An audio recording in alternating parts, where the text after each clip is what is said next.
નમસ્કાર મિથુન, આપનું સ્વાગત છે જીએસટીવી ન્યૂઝમાં। સૌપ્રથમ વાત કરીએ મુખ્ય સમાચારોની।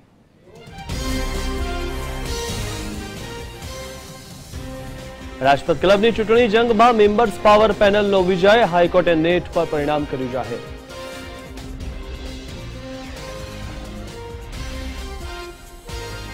તો રાજપથ ક્લબની ચૂંટણી જંગમાં મેમ્બર્સ પાવર પેનલનો વિજય, હાઈકોર્ટે નેટ પર પરિણામ કર્યું જાહેર। દાણી ગ્રુપે એજીએમ રદ કરી।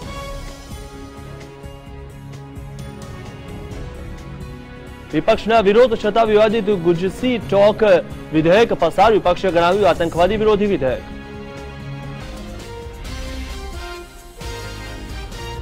વિધાનસભામાં તોડફોડની ફરિયાદ પાછી ખેંચવા સરકાર સાથે સમાધાનથી કોંગ્રેસના દિગ્ગજ નેતાઓ નારાજ, ફરિયાદ પાછી ખેંચવાનો ગૃહના અધ્યક્ષનો આદેશ। બાબરી ધ્વંસ કેસમાં અડવાણી સહિત 21 આરોપીઓને સુપ્રીમ કોર્ટની નોટિસ, 4 સપ્તાહમાં માંગ્યો જવાબ।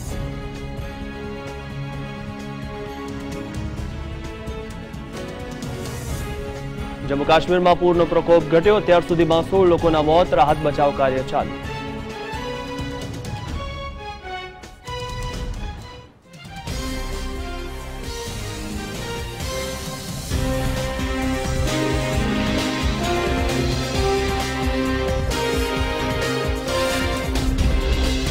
મહત્વના સમાચારની વાત કરીએ તો રાજપથ ક્લબનું પરિણામ જાહેર થઈ ગયું છે। છેલ્લા કેટલાય સમયથી રાજપથની ચૂંટણીને લઈને ગરમાવો આવી ગયો હતો, ત્યારે આજે બપોરે ચૂંટણી પરિણામ જાહેર થવાનું હતું, ત્યાં જ દાણી પેનલે ફેર મતદાન કરવાની વાત કરીને એજીએમ રદ કરી હતી। આ દરમિયાન ગુજરાત હાઈકોર્ટે પરિણામ જાહેર કરતા જગદીશ પટેલની પાવર પેનલને વિજેતા જાહેર કરી હતી, જેમાં પાવર પેનલે 27 બેઠકો મળી હોવાનું જાહેર કર્યું હતું, જ્યારે દાણી પેનલના સુપડા સાફ થઈ ગયા હતા અને માત્ર 3 બેઠકો મેળવી હોવાનું જાહેર થયું હતું। તો સત્તા પરિવર્તન થયું છે રાજપથ ક્લબમાં। વર્ષોથી જે પરેશ દાણીની પેનલ રાજ કરતી હતી તે હવે માત્ર 3 બેઠકો જીતી શકી છે અને સામે જે પાવર પેનલ હતી તે જીતી ગઈ છે। તો 27 બેઠકો મળી છે પાવર પેનલને। પાવર પેનલે 27 બેઠકો મેળવી હોવાનું જાહેર થયું છે અને હાઈકોર્ટે ઇન્ટરનેટ પર પરિણામ જાહેર કર્યું છે। તો મહત્વનું છે કે ઘણા દિવસથી રાજપથ ક્લબની ચૂંટણી ચર્ચામાં રહી હતી। છેલ્લા કેટલાય સમયથી રાજપથ ક્લબની ચૂંટણીને લઈને ગરમાવો આવી ગયો હતો અને પોસ્ટરો પણ તેટલા જ લાગ્યા હતા, ત્યારે આજે બપોરે ચૂંટણી પરિણામ જાહેર થવાનું હતું, ત્યાં જ દાણી પેનલે ફેર મતદાન કરવાની વાત કરીને એજીએમ રદ કરી હતી। આ દરમિયાન ગુજરાત હાઈકોર્ટે પરિણામ જાહેર કરતા જગદીશ પટેલની પાવર પેનલને વિજેતા જાહેર કર્યું છે। તો વર્ષોથી જે પરેશ દાણીની જે પેનલ રાજ કરતી હતી રાજપથ ક્લબમાં તે હવે અસ્ત થઈ છે અને માત્ર ને માત્ર 3 બેઠકો મળી છે। તો ગુજરાત હાઈકોર્ટે પરિણામ નેટ પર જાહેર કર્યું અને ગુજરાત હાઈકોર્ટને ઇન્ટરનેટ પર પરિણામ જાહેર કરવું પડ્યું। આ વિશે વધુ માહિતી મેળવી અમારા રિપોર્ટર હિતેન્દ્ર બારોટ પાસેથી। હિતેન્દ્ર, જણાવો કે ગુજરાત હાઈકોર્ટને ઇન્ટરનેટ પર પરિણામ શા માટે જાહેર કરવું પડ્યું?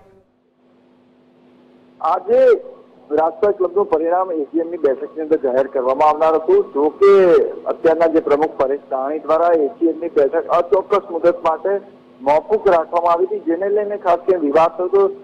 જગદીશ પટેલની પેનલ દ્વારા વિરોધ વ્યક્ત કરવામાં આવ્યો, શા માટે પરિણામ જાહેર નથી કરવામાં આવતું, ત્યારે ના છૂટે ગુજરાત હાઈકોર્ટના આ પરિણામ વેબસાઇટ પર મૂકવામાં આવ્યું છે અને વેબસાઇટમાં જે પરિણામ મુકાયું છે જગદીશ પટેલની પેનલના 27 ઉમેદવારો વિજેતા થાય છે, ત્યારે પરેશ દાણીની પેનલના માત્ર 3 ઉમેદવારો વિજેતા થઈ શક્યા છે।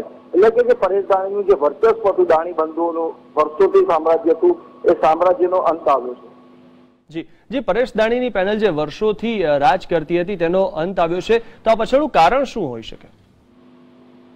ચોક્કસપણે જે પ્રકારે જગદીશ પટેલની પેનલ દ્વારા પ્રચાર કરવામાં આવ્યો હતો કે પરેશ દાણીની પેનલ દ્વારા પાર્કિંગના કોમ્પ્લેક્સો જે બની રહ્યું છે અત્યારે મલ્ટી સ્ટોર પાર્કિંગ, એ અને બીજા જે કામો કરી રહ્યા છે એની અંદર મોટા પાયે પરેશ દાણીની પેનલ દ્વારા ભ્રષ્ટાચાર આચરવામાં આવ્યો છે। બીજું રાજપથ ક્લબના સભ્યોનું અપમાન થાય છે, જે મેનેજમેન્ટ સભ્યોનું અપમાન ન થવું જોઈએ, બીજી ફી વધારો, આ તમામ બાબતોને લઈને ખાસ કરીને સભ્યોમાં રોષ હતો। એ સભ્યોએ રોષ ક્યાંક ને ક્યાંક મતદાન રૂપી એમને ઠાલવ્યો છે। આખરે પરેશ દાણીની પેનલને ઘરે જવું પડ્યું છે। પરેશ દાણીની પેનલની અંદર પણ દિગ્ગજ કહી શકાય એવા ઉમેદવારો ખાસ કરીને મૂક્યા હતા, ભાજપના લોકો પણ અનેક લોકો હતા, કોંગ્રેસના પણ બધા સાથે મળીને ખાસ કરીને પેનલ ચૂંટણી લડ્યા હતા, પરંતુ કોઈ ચૂંટણી જીતી શક્યા નથી। બીજી તરફ જગદીશ પટેલની પેનલમાં પણ ડીકે કૌશિકા એવા લોકો જીત્યા છે. ખુદ જગદીશ પટેલ એડીસી બેંકના વાઇસ ચેરમેન છે, જેઓ હવે રાજકોટ ક્લબના પ્રમુખ બનશે. સાથે સાથે એમની સાથે ચૂંટાયા છે બિપિન કોતા, કે જે અમિત શાહના ખૂબ નજીકના ગણાય, એ પણ ચૂંટાઈ આવે. ખુદ મેયર મીનાક્ષીબેન પટેલ જાહેરમાં આવીને એમનું સમર્થન આપ્યું. જી જે પરિણામ આવ્યું તેના ફેર મતદાનની માંગણી દાણી સમર્થકોએ કેમ કરી હતી? ચોક્કસપણે અત્યારે પરેશ દાણી પેનલને એવું લાગી રહ્યું છે કે અત્યારે જે પરિણામ આવ્યું છે ફેર નથી, આથી એની ફેર મતદાન ગણતરી થવી જોઈએ. એમને એવું લાગે છે કે અમારું જે ધાર્યા પ્રમાણેનું પરિણામ હતું એ આવવું જોઈતું હતું, પણ એમની તરફેણમાં ના આવતા અને રીકાઉન્ટિંગની માંગણી કરી છે. હવે તો હાઈકોર્ટે નક્કી કરવાનું છે ફેર મતગણતરી કરવી કે ના કરવી, કારણ કે આ જે મતગણતરી કરી હતી એ હાઈકોર્ટના ક્લાસ 1 અધિકારીઓની ઉપસ્થિતિમાં યોજાઈ હતી. બીજું આ જે મતગણતરી હાથ ધરી એ સમયે ખુદ રાજકોટ ક્લબના જે અત્યારના પ્રમુખ છે પરેશ દાણી, એમના સમયમાં જ મુંબઈની એજન્સીના કામ સોંપાયું હતું, પરંતુ હાઈકોર્ટના અધિકારીઓની ઉપસ્થિતિમાં ચૂંટણી યોજાઈ હોય, મતગણતરી થઈ હોય એવું આ ક્લબના ઇતિહાસમાં પ્રથમ વખત બન્યું હતું. એટલે ફેર મતગણતરી થશે તો પણ પરિણામમાં કોઈ ફરક નહીં પડે એવું ચોક્કસ દેખાય છે. જી આભાર હિતેન્દ્ર, માહિતી આપવા બદલ. તો આ રિપોર્ટર હિતેન્દ્ર બારોટ. 3:45 વાગે અચાનક જ એમને મેસેજ મૂક્યા કે ભાઈ આજની એજીએમ એડજોઇન કરીએ છીએ. એ તો અમે હાઈકોર્ટમાં જઈને દાદ માગી છે એની.